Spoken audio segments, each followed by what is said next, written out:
నమస్తే విజయ మేడం. నమస్తే ఉషా. ఈ కంటెంట్ యాక్చువల్లీ మీకు నాకు ఎవరైతే ఆడవాళ్ళు చూస్తున్నారో వాళ్ళందరికీ కూడా చాలా ఎక్సైట్మెంట్గాను, క్వశ్చన్ అడిగినప్పుడు అసలు ఏం చెప్తారు అని ఆత్రంగాను ఉంటూ ఉంటుంది. అందుకే నీకు క్వశ్చన్ అడిగే ముందే నవ్వు వచ్చింది. సో గర్ల్ ఫ్రెండ్ అబ్బాయిని చూసుకుంటే బాయ్ ఫ్రెండ్కి కానివ్వండి, హస్బెండ్కి కానివ్వండి, ఇలా అనుకుంటూ ఉంటారు వాళ్ళలో వాళ్ళే. అసలు ఏమి ఇచ్చి సాటిస్ఫై చేస్తాము, అసలు వీళ్ళకి ఏమి ఇవ్వాలి, అసలు వీళ్ళకి కావాల్సింది ఏంటి అంటే జనరల్గా అడుగుతున్నాను మేడం. అసలు ఆడవాళ్ళకి కావాల్సింది ఏంటి, వాళ్ళు ఏం ఎక్స్పెక్ట్ చేస్తారు? ఎక్స్పెక్టేషన్ వేరనుకోండి, అసలు కావాల్సింది ఏంటి ఆడవాళ్ళకి? ఆహా, ఎంతటి అంటే మగవాళ్ళ దృష్టిలో ఎంత క్లిష్టమైన ప్రశ్న. అందరికీ ఎంత అంటే ఏదో అంటారు కదా, ఎవరినైనా అర్థం చేసుకోవచ్చు కానీ ఆడవాళ్ళ మాటల్ని అర్థం చేసుకోలేము అంటారు. అట్లాగే మనసు లోతులు తెలుసుకోలేము, వాళ్ళలో అసలు వాళ్ళు ఏం ఆలోచిస్తున్నారో తెలుసుకోలేము అంటారు. అసలు నువ్వు ఇలా అడగగానే నాకు ఒక కథ గుర్తొచ్చింది ఉషా. దేంటి ఎప్పుడో చదివాను, బట్ నాకు అప్పుడే అసలు నచ్చింది అది. ఓకే. సో అంటే దాన్ని వాళ్ళు చెప్పిన విధానం చాలా బాగుందన్నమాట. ఇది వేరే అంటే కంట్రీస్ నుంచి వచ్చిన కథ, మనకు అనువాద కథ ఇది. ఎప్పుడో ఎక్కడో ఏ బుక్లో చదివానో కూడా గుర్తులేదు. ఒక ఆర్థర్ అనే ఒక యువరాజు ఉంటాడు. అతన్ని ఒక నియంత అయినటువంటి ఒక పక్క దేశం రాజు యుద్ధంలోనో ఎక్కడో మొత్తానికి ఇతన్ని బందీగా తీసుకొచ్చి జైల్లో పెడతాడనమాట. వీళ్ళకి బందీగా ఉంటాడు. మళ్ళీ ఈ నియంత అయిన ఈ రాజుకే కొంచెం అంటే జాలేస్తుంది అనమాట. కుర్రవాడు, రాజకుమారుడు, బోల్డంత భవిష్యత్తు ఉన్నాడు, సరే ఒక అవకాశం ఇద్దాం అనుకుంటాడు. అనుకుని ఏం చేస్తాడంటే జైల్లోంచి మళ్ళీ తీసుకొచ్చి దర్బార్లో నిలబెట్టి, నిన్ను చూస్తుంటే నిన్ను అంటే చంపేయాలనిపించట్లేదు, అందుకని నీకు ఒక అవకాశం ఇస్తాను, నువ్వు ఒక ప్రశ్నకి జవాబు చెప్తే నిన్ను వదిలేస్తాను, అది నువ్వు వెంటనే కూడా చెప్పక్కర్లేదు, నీకు అంటే వాకప్ చేసుకోవటానికి తెలుసుకోవటానికి 1 సంవత్సరం టైం కూడా ఇస్తున్నాను అని చెప్తాడు. ఏమడుగుతాడురా బాబు అనుకుంటాడు ఇతను. అసలు నిజంగా ఆడవాళ్ళకి ఏం కావాలి? ఈ క్వశ్చన్ ఈ కథ చదువుతున్నప్పుడే నాకు నవ్వు వచ్చింది. ఎందుకంటే ఒక నియంత అయినటువంటి మహారాజు కూడా అసలు ఆడవాళ్ళకి ఏం కావాలి అనేది తెలియక అతన్ని అడిగి సంవత్సరం టైం కూడా ఇవ్వడం అసలు గమ్మత్తుగా అనిపించింది అనమాట. సో ఇతను సరే ముందు అసలు ఇతనికి ప్రస్తుతానికి ఆన్సర్ తెలవదు, గబుక్కున ఏం చెప్పాలో. సర్లే ఇప్పుడు ముందు చావు నుంచి అయితే 1 సంవత్సరం బయటపడతాం కదా, ఈ లోపల ఎవరో ఒకళ్ళు చెప్పకపోతారా అని చెప్పి సరే 1 సంవత్సరంలో జవాబుతో వస్తానని చెప్పి వెళ్తాడు. వెళ్ళి మన రీసెర్చ్ టైప్లో అందరినీ, ఆడవాళ్ళని లేకపోతే ఇవన్నీ గ్రూపులుగా అన్నీ డివైడ్ చేసి ఏదేదో అడుగుతాడు. కానీ ఎవరు చెప్పిన ఆన్సరు ఇతనికి నచ్చదు, సాటిస్ఫాక్షన్ ఇవ్వదు. అతనికే ఇవ్వనప్పుడు రాజుకు తీసుకొచ్చి కన్విన్స్ చేయలేడు కదా.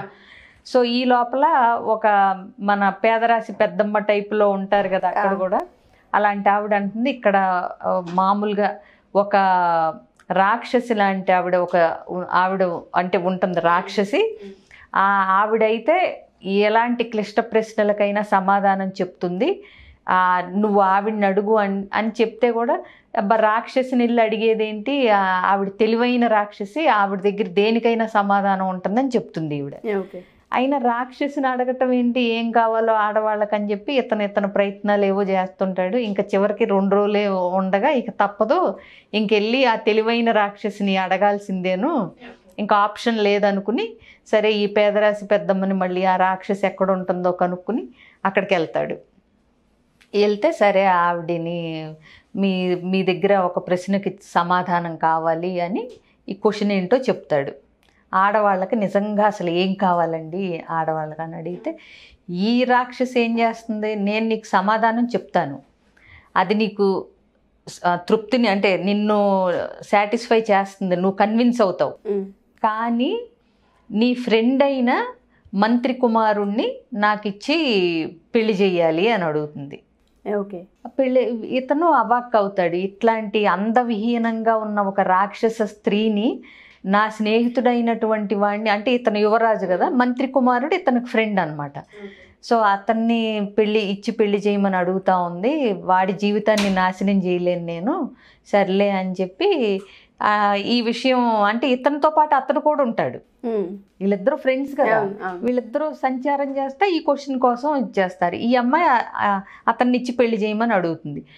సో వద్దని ఇతను, నేను చచ్చిపోయినా పర్లేదు, ఆ రాజుకి ఆన్సర్ చెప్పలేక చచ్చిపోయినా పర్లేదు, కానీ నీకు మాత్రం ఆ రాక్షసిని అంటగట్టలేనని చెప్పి అంటే, ఇతనేమో పర్లేదు, నువ్వు బ్రతికుంటాం కంటే నాకు ఆ అమ్మాయితో పెళ్ళి అవ్వటం పెద్ద విశేషం ఏమని నేను అనుకోవట్లేదు, నేను ఆనందంగా ఈ అమ్మాయిని, అంటే ఏదో పెద్ద త్యాగం అనుకోవట్లేదు, నేను చేస్తాను, నువ్వేం వరి అవ్వకని వీడిని కన్విన్స్ చేస్తాడు ఈ యువరాజుని.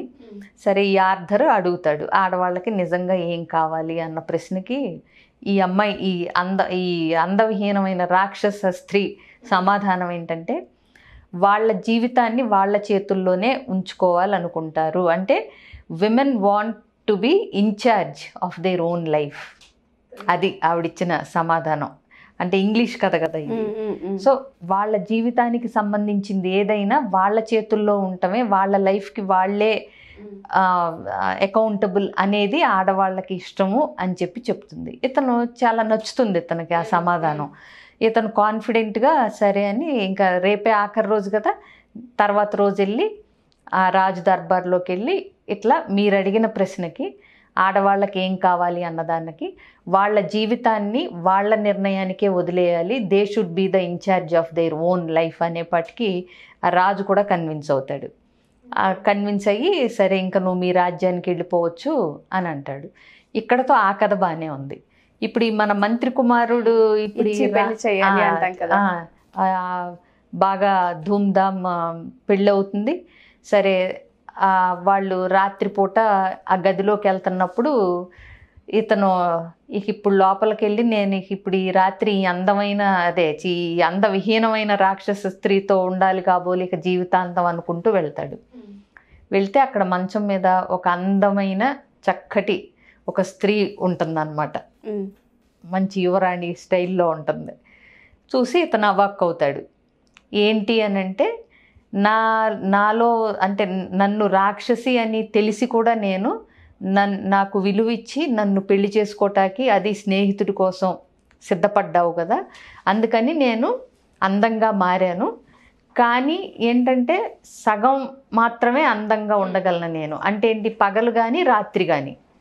సో నీకు చాయిస్ ఇస్తున్నాను, నేను పగలు అందంగా ఉండనా రాత్రి అందంగా ఉండనా, సగం టైం మాత్రం రాక్షసులాగా ఉంటాను అని అడుగుతుంది.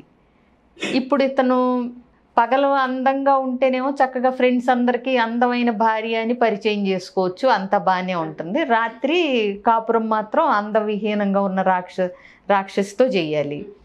అలా అని పగలు రాక్షసిగా ఉండమంటే ఇంటికి వచ్చిన వాళ్ళందరూ జడుచుకుని చచ్చిపోతారు, ఏంటి ఈ రాక్షసి అని చెప్పి రాత్రిపూట బాగుంటుంది చక్కగా ప్రశాంతంగా అనుకుని, సరే అసలు ఈవిడ ఇచ్చిన ఆన్సరే ఎవరి జీవితానికి వాళ్ళు ఇన్ఛార్జ్ ఉండాలని కదా, సరే ఇతను మంత్రి కుమారుడు తెలివి తక్కువగా ఎందుకుంటాడు, సరే అంటాడు ఎప్పుడు ఎట్లా ఉండాలి, ఏ టైంలో అందంగా ఉండాలి, అందవిహీనంగా రాక్షసిలాగా ఉండాలి అనేది కూడా నీ చాయిస్కే వదిలేస్తున్నాను, నీకెప్పుడు ఎలా ఉండాలనిపిస్తే అలా ఉండు, చాయిస్ నీదే అంటాడు. అని అన్నప్పుడు ఆ అమ్మాయి ఏమంటుందంటే, నువ్వు చాయిస్ నాకే ఇచ్చావు చూడు, అది నాకు చాలా నచ్చింది. సో ఇప్పుడు నేను చాయిస్ నాదే కాబట్టి నేను 24 గంటలు అందంగానే ఉండటానికి ట్రై చేస్తాను అంటుంది. గ్రేట్ అసలు. సో ఇక్కడ కథలో మోరల్ ఏంటంటే మనకి ఒకటి, వాళ్ళ లైఫ్కి వాళ్ళే అకౌంటబుల్ ఇన్ఛార్జ్ అనేది వాళ్ళకు వదిలేసినప్పుడు వాళ్ళకు వచ్చే సాటిస్ఫాక్షను చాలా ఎక్కువ ఉంటుంది. ఇంకోటి ఆలోచించి ఆచితూచి అడిగేస్తారు. రెండోది చాయిస్ వీళ్ళకే ఇచ్చినప్పుడు ఎప్పుడు ది బెస్ట్గా ఉండటానికే ట్రై చేస్తారు. అవునా? ఇంకొకటి ఏంటంటే మనం ఇక్కడ ఈ కథలోంచి తెలుసుకోవాల్సింది, ప్రతి స్త్రీలోనూ ఒక రాక్షసి అనేది, ఒక గయ్యాళ్ళనో ఒక రాక్షసనో ఒక ఏదో ఒక కోణం అనేది, నెగిటివ్ కోణం అనేది ఉంటుంది. దాన్ని మేనేజ్ చేయగలిగితే భర్త, ఆవిడ అందంగా ఉండటానికి ది బెస్ట్ ఇవ్వటానికి ట్రై చేస్తుంది అనేది ఈ కథలో మోరల్ అనమాట. సో ఒకటి, ప్రతి స్త్రీలోనూ ఎక్కడో ఆ నెగిటివిటీ అనేది ఉంటుంది. ఇన్ఫ్యాక్ట్ మగవాళ్ళల్లో కూడా ఉంటుంది. ఇప్పుడు రెండు ఉంటాయి, మంచి చెడు కలిపితేనే మనిషి. బట్ ఆడవాళ్ళల్లో ఉన్న నెగిటివిటీ ఏదైతే మనకు నచ్చదో అని మగవాళ్ళు అనుకుంటారో దాన్ని ఓపిక్గా కొంచెం మేనేజ్ చేసుకోగలిగితే ఆవిడ అందంగా ఉంటాక ట్రై చేస్తుంది ఒకటి. రెండు, చాయిస్ ఆవిడకే ఇవ్వగలిగితే ప్రతి దాంట్లోనూ చాయిస్ ఇచ్చినప్పుడు ఆ రెస్పాన్సిబిలిటీ ఉంటుంది కాబట్టి ఎప్పుడు ది బెస్ట్ ఇవ్వటానికి ట్రై చేస్తారు.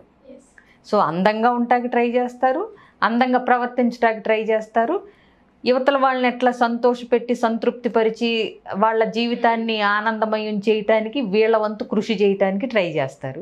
సో ఇది ఈ కథలో మోరల్ అనమాట, నీతి. ఫస్ట్ ఆఫ్ ఆల్ మీకు claps and thank you so much madam. అంటే చాలామంది ఆడవాళ్ళు మీరు అన్నట్టుగానే మంచి చెడు కలిస్తేనే మనిషి.